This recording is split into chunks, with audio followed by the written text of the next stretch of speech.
ہم قریب ہی نہیں جاتے. بعض تو لوگ ایسے ہیں جو اپنے میت کو کندھا ہی نہیں دے سکتے. کبھی تم بھی مرو گے, تم نے بھی اس چارپائی پہ آنا ہے, اور پھر لوگ تمہارے کندھے دیا کریں گے, تم لوگوں کو کندھے دیا.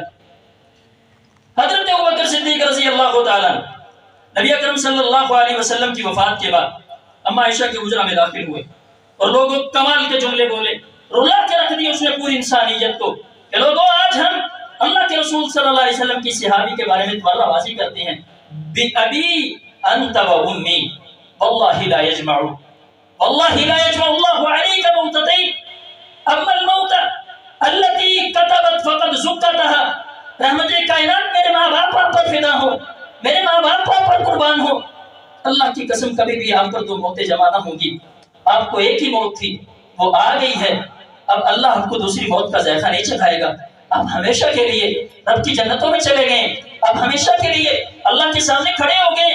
آپ عزت والے ہیں, آپ شان والے ہیں. بھی ابھی وہ انت امی, میرے ماں باپ آپ پر قربان ہو, میرے ماں باپ آپ پر فدا ہو. کبھی بھی آپ کو دو موتیں نہیں آئیں گی. اتنا جملہ کہا, باہر نکل پڑے صحابہ. حضرات تلوار میان سے باہر ہیں. کوئی کہہ رہا ہے جس نے کہا پیغمبر دنیا سے چلے گئے ہم اس کا سرتن سے جدا کر دیں گے. صدیق نے پھر بھی کوئی بات نہیں کی, سیدھا مسجد نبی کے منبر پہ آ گئے اور آ کے اعلان کیا, من کان منکم یعبد محمدا فإن محمدا قد مات ومن کان منکم یعبد اللہ فإنہ حی لا یموت. لوگوں جو تم میں سے محمد کی عبادت کرتا تھا وہ یاد رکھے محمد دنیا سے چلے گئے ہیں. جو اللہ کی عبادت کرتا تھا وہ بات یاد رکھے اللہ ہمیشہ زندہ ہے, اللہ حی القیوم ہے, اللہ کو موت نہیں آئے گی.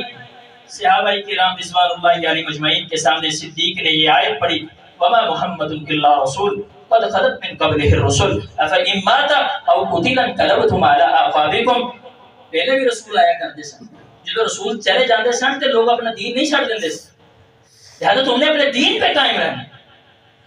اب احباب گرامی قدر اللہ کے رسول صلی اللہ علیہ وسلم کی وفات ہو گئی ہے. اب نا پیغمبر کو دفنایا نہیں گیا, تو مدینہ کے جو منافقین تھے نا انہوں نے خلافت کی بات شروع کر دی کہ خلیفہ کس کو بنایا جائے گا, کس کو بنایا جائے گا. تو انہوں نے یہ بات انصار قبیلے کے اندر کی جاتی, اور انصار قبیلہ اور ثقیفہ بنو سعدہ یہ دو قبیلے وہاں پہ تھے. اب ایک کہنے لگا کہ خلیفہ ہم میں سے ہوگا, اور انصار کہنے لگا خلیفہ ہم میں سے ہوگا. لڑائی جھگڑا تو میں شروع ہوگی. اللہ کے رسول صلی اللہ علیہ وسلم کے پیارے صحابی ابوبکر اور حضرت عمر رضی اللہ تعالیٰ عنہما کو پتہ چلا, پیغمبر کو وہیں پہ چھوڑ کے نا اس قبیلے کے اندر آئے اور آ کر فرمانے لگے, انصار کے لوگوں یاد رکھو میں تمہارے محاسن کا اقرار کرتا ہوں, اعتراف کرتا ہوں, تم عزت والے تھے, تم شان والے تھے, تم مقام والے تھے.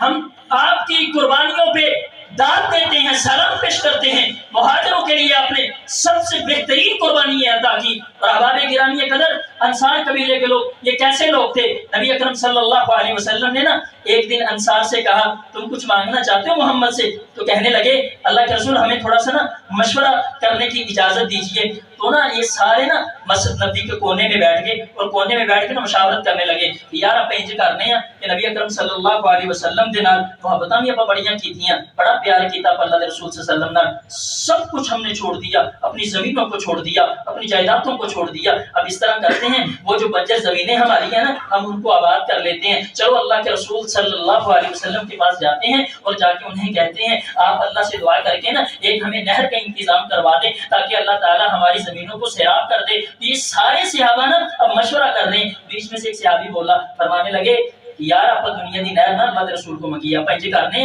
اللہ کے رسول صلی اللہ علیہ وسلم کو کہنے ہیں کہ اللہ کے رسول جی تسی دعا کرو اللہ سانو بھی معاف کر دے, سارے خاندان کو بھی معاف کر دے, آباء و اجداد کو بھی معاف کر دے. یہ سب اللہ کے رسول کی طرف اور اللہ کے رسول ان کی